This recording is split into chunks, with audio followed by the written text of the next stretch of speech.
বড় ধরনের কোনো খেলা মাথায় ঘুরপাক খাচ্ছে পুতিনের, এমন মন্তব্যই এখন ভাসছে সমাজ পাতায়। একের পর এক যুদ্ধের মহড়া, ইউক্রেন আক্রমণের তীব্রতা বৃদ্ধি, ইরান, উত্তর কোরিয়া, চীন থেকে শুরু করে যুক্তরাষ্ট্রের শত্রু দেশগুলোর সাথে কূটনৈতিক সম্পর্ক ঝালাই করার বিষয়টি গোটা বিশ্বের নজরে এসেছে। সবশেষ উত্তর কোরিয়ায় রাশিয়ার নিরাপত্তা কাউন্সিলের সেক্রেটারি সের্গেই শোইগুকে পাঠিয়েছে পুতিন, যা ভিন্ন কিছুর ইঙ্গিত দিচ্ছে।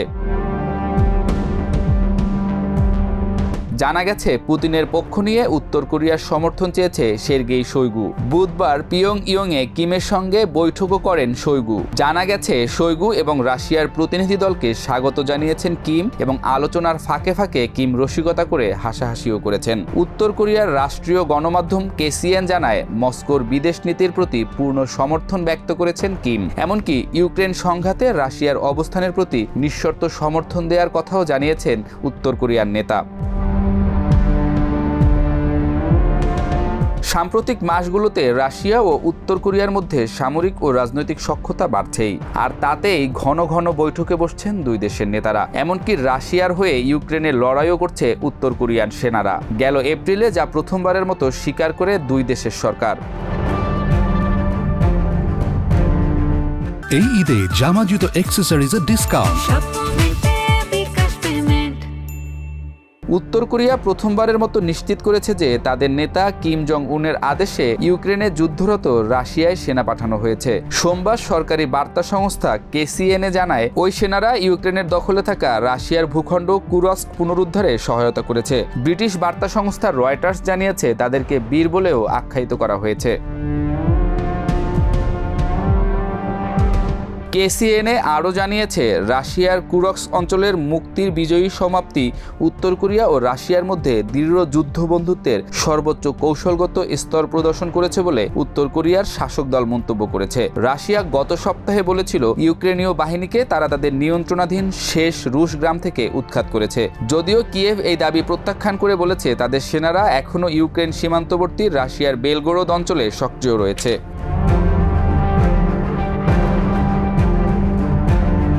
উত্তর কোরিয়ার শাসক ওয়ার্কার্স পার্টির কেন্দ্রীয় সামরিক কমিশন জানিয়েছে, কিম জং উন গত বছর পুতিনের সাথে স্বাক্ষরিত সর্বাত্মক কৌশলগত অংশীদারিত্ব চুক্তির অধীনে সেনা মোতায়েনের সিদ্ধান্ত নিয়েছিলেন। KCN জানিয়েছে, কিমের আদেশে উত্তর কোরিয়ার সামরিক ইউনিটগুলো এমনভাবে লড়াই করেছে যেন তারা নিজেদের দেশের জন্য যুদ্ধ করছে।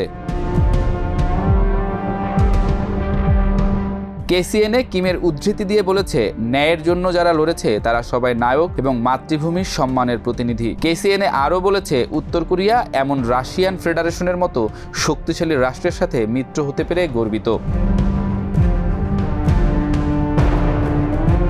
মার্কিন পররাষ্ট্র দপ্তর উত্তর কোরিয়ার সেনা মোতায়েন এবং রাশিয়ার পক্ষ থেকে যে কোনো ধরনের সহায়তা অবিলম্বে বন্ধের আহ্বান জানিয়েছে। বলেছে, রাশিয়া উত্তর কোরীয় সেনাদের প্রশিক্ষণের মাধ্যমে জাতিসংঘের নিরাপত্তা পরিষদের প্রস্তাব লঙ্ঘন করেছে। ইউক্রেনীয় কর্মকর্তারা বলেছেন, উত্তর কোরিয়া আনুমানিক 14,000 সেনা পাঠিয়েছে। সাজোয়া যান ও ড্রোন যুদ্ধের অভিজ্ঞতা না থাকায় তারা বড় ধরনের ক্ষয়ক্ষতির সম্মুখীন হলেও দ্রুত অভিযোজিত হয়েছে। ইউক্রেনের বিশেষ অভিযানের বাহিনী জানিয়েছে, তারা কুরস্কে উত্তর কোরিয়ার 25 জন সেনার একটি ইউনিটকে হত্যা করেছে। তারা একটি ভিডিও প্রকাশ করেছে যেখানে নিহত এক সেনা ও তার সাথে থাকা জিনিসপত্রের মধ্যে কোরিয়ান ভাষায় লেখা একটি চিরকুট ছিল। রাশিয়াও শনিবার প্রথমবারের মতো নিশ্চিত করেছে যে উত্তর কোরিয়ার সেনারা কুরস্কে রুশ বাহিনীর সাথে লড়াই করছে। এর আগে রাশিয়া বা উত্তর কোরিয়া কেউই সেনা মোতায়েনের বিষয়টি নিশ্চিত বা অস্বীকার করেনি।